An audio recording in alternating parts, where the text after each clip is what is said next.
एक घमंडी राजकुमारी की कहानी। बहुत साल पहले की बात है। एक बादशाह था जिसकी एक बहुत खूबसूरत बेटी थी। वो लड़की अपनी खूबसूरती और दौलत की वजह से बहुत घमंडी हो गई थी। कहीं से भी उसकी शादी के लिए रिश्ता आता तो वो उसे ठुकरा देती थी और उसका खूब मजाक बनाती थी। एक दिन बादशाह ने एक बहुत बड़ी दावत रखी और उसमें शहजादी से शादी करने वाले तमाम शहजादों को बुलाया। सब लोग अपने अपने मर्तबे के हिसाब से कुर्सियों पर बैठ गए। फिर शहजादी इस दावत में कई चीजों के साथ बहुत घमंडी अंदाज में आई और वो जिस भी शहजादे के पास से गुजरती तो वो उसे बहुत नीची नजरों से देखती। फिर वो एक शहजादे के पास पहुंची जो बहुत ज्यादा मोटा था, तो शहजादी ने उसका मजाक उड़ाते हुए अपनी कनीज से कहा, देखो ये तो आटे का बोरा है। जब दूसरे शहजादे के पास पहुंची तो कहा कि ये तो कोई खंभा है, और जब तीसरे शहजादे के पास गई तो कहा ये तो सफेद चूहा है। इसी तरह शहजादी हर शहजादे की बेइज्जती करती रही, लेकिन एक शहजादे को तो देखकर उसे बहुत हंसी आई क्योंकि उसने दाढ़ी रखी हुई थी। शहजादी ने उसका मजाक उड़ाते हुए कहा कि जरा देखो तो इसने कैसे अपने चेहरे पर घास फूस उगा रखा है। बादशाह ने जब ये देखा कि कैसे मेरी बेटी मेहमानों का मजाक उड़ा रही है, तो बादशाह को बहुत गुस्सा आया और उसने ये भरे दरबार में ऐलान कर दिया कि शहजादे पसंद करे या ना करे, लेकिन मैं इसकी शादी किसी गरीब या फकीर से करवाऊंगा। इस ऐलान के बाद तमाम लोग वहाँ से चले गए। फिर कुछ देर बाद वहाँ एक भिखारी आया जो गली मोहल्ले में गाने गाया करता था। फिर वो शाही महल के खिड़की के पास बैठकर गाना गाने लगा। जब बादशाह ने उसकी आवाज सुनी तो उसने अपने नौकर से कहा कि उसको यहाँ बुला कर लाओ, तो नौकर फटे पुराने कपड़े वाले उस भिखारी को अंदर बुला कर ले आया। फिर उस भिखारी ने शहजादी के सामने बहुत अच्छा एक गाना गाया और फिर बादशाह से इनाम मांगा, तो बादशाह ने कहा, तुमने बहुत अच्छा गाना गाया है, मैं तुम्हें बहुत अच्छा इनाम दूंगा, मैं अपनी बेटी की शादी तुमसे करवाऊंगा। शहजादी ने जब ये सुना तो वो हैरान हो गई। उसने बहुत ज्यादा ड्रामा किया, लेकिन बादशाह ने उसकी एक ना सुनी। बादशाह ने उसे डांटते हुए कहा कि मैंने मेहमानों के सामने ये वादा किया था कि मैं तुम्हारी शादी किसी भिखारी से करूंगा। अब मैं वो कसम पूरी कर रहा हूँ। उसके बाद बादशाह ने उन दोनों का निकाह भी करवा दिया और कहा कि अब तुम अपने सोहर के साथ जाने की तैयारी कर लो। शहजादी रोती पिटती उस भिखारी के साथ गई। रास्ते में वो एक शिकारगाह के पास से गुजरी। वो शिकारगाह बहुत बड़ी थी, तो शहजादी ने भिखारी से पूछा कि ये शिकारगाह किसकी है। तो भिखारी ने कहा कि मैंने सुना है कि तुमने एक दाढ़ी वाले का मजाक उड़ाया था, ये शिकारगाह उसी दाढ़ी वाले की है। अगर तुम उस दाढ़ी वाले से शादी कर लेती तो ये शिकारगाह तुम्हारी होती। इसके बाद वो एक बड़े से बाग में पहुंची। ये बाग देखकर शहजादी ने पूछा कि ये बाग किसका है, तो भिखारी ने कहा कि ये बाग भी उसी दाढ़ी वाले का है। फिर वो एक बड़े अजीमो शान शहर में दाखिल हुई। इतना बड़ा और खूबसूरत शहर देखकर शहजादी हैरान हो गई। उसने पूछा कि इस शहर का मालिक कौन है, तो भिखारी ने कहा ये शहर दाढ़ी वाले के मुल्क में आता है। अगर तुम उससे शादी कर लेती तो ये सब तुम्हारा होता।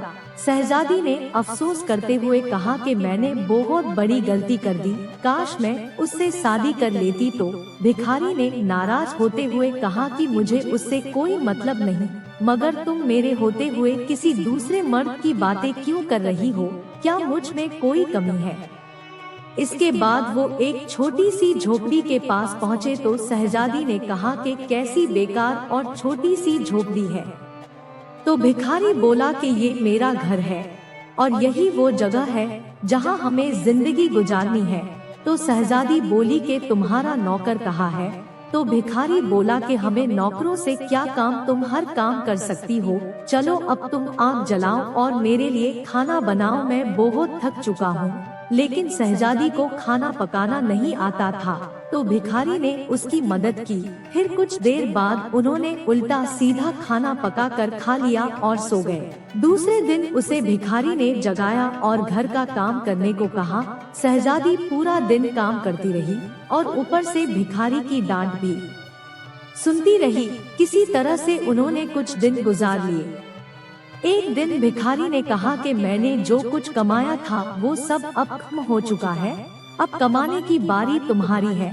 मैं तुम्हें लकड़ी ला कर देता हूँ, तुम उससे टोकरियाँ बुन लेना। ये कहकर वो जंगल में गया और टोकरी के लिए लकड़ी काट कर ले आया। शहजादी ने टोकरी बनानी शुरू कर दी। उसने पहले कभी इस तरह का मेहनत वाला काम नहीं किया था, इसलिए उसकी उंगलियां जख्मी हो गई और उनमें से खून निकलने लगा। ये देखकर उसके सोहर ने कहा कि तुम ये काम नहीं कर सकती, मैं तुम्हें धागे ला कर देता हूँ, तुम उससे कपड़े बुन लेना। लेकिन वो ये भी ना कर सकी, तो उसके सोहर ने कहा कि तुम तो मेरे लिए बिल्कुल भी काम की नहीं हो, तुम तो कोई भी काम नहीं कर सकी, तुमसे शादी करके मैं बर्बाद हो गया। ठीक है, मैं कोशिश करता हूँ कि तुम्हारे लिए मैं मिट्टी के बर्तन ला दूँ, तुम उन्हें बाजार में जाकर बेच दिया करो। इस बात पे घमंडी शहजादी ने कहा कि जब मैं बाजार जाऊंगी तो मेरे मुल्क के लोग मुझे इस हाल में देख के मुझ पर बहुत हंसेंगे। तो सोहर ने कहा कि ये मेरा मसला नहीं है, अगर तुम भूख से नहीं मरना चाहती हो तो तुम्हें ये काम करना ही पड़ेगा। मिट्टी के बर्तन बेचने का काम बहुत अच्छा चल रहा था। लोग जब एक खूबसूरत लड़की को बाजार में बर्तन बेचते हुए देखते तो उस पर तरस खाकर उससे कुछ न कुछ खरीद लेते। जब बर्तन बिक गए तो भिखारी ने और बर्तन लाकर दिए। इसी दौरान एक सिपाही वहां से गुजरा तो उसने बर्तन लेकर उसमें लात मार कर तोड़ दिए और कहा कि दोबारा तुम इस तरह से रास्ता मत घेरना, एक तरफ बर्तन रख कर बेचना, बीच रास्ते पर मत बेचना। शहजादी बहुत परेशान हुई। उसने सारा वाकया घर आकर अपने सोहर को बताया। सोहर ने कहा, तुम बिल्कुल पागल हो, तुमसे किसने कहा था कि तुम बर्तनों को ऐसे बीच बाजार में रख कर बेचो? आखिर वहाँ से लोगों को निकलने में परेशानी होती होगी। मुझे लगता है कि तुम ये भी नहीं कर सकती, ये तुम्हारे बस का काम नहीं है। मैं शाही महल जाऊंगा, हो सकता शायद तुम्हारे लायक कोई काम वहाँ मिल जाए। ये कहकर वो शाही महल के लिए रवाना हो गया। शाम को वो वापस आकर कहा कि तुम्हारे लिए शाही महल में मददगार बावर्ची की जगह मिल गई है, अब कम से कम हमें पेट भर के खाना तो मिल ही जाएगा। इस तरह वो घमंडी शहजादी एक मददगार बावर्ची बन गई। वो रोज सुबह से शाम तक बावर्ची खाने में रहती और रात को बचा हुआ खाना अपने घर ले आती। इस तरह दोनों मियाँ बीवी का गुजारा होने लगा। महल में आए हुए उसे कुछ ही दिन गुजरा था कि उसने सुना कि महल में कोई शाही प्रोग्राम है।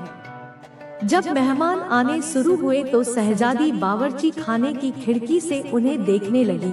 गुलाम कीमती कपड़ों में मेहमानों का इस्तकबाल कर रहे थे।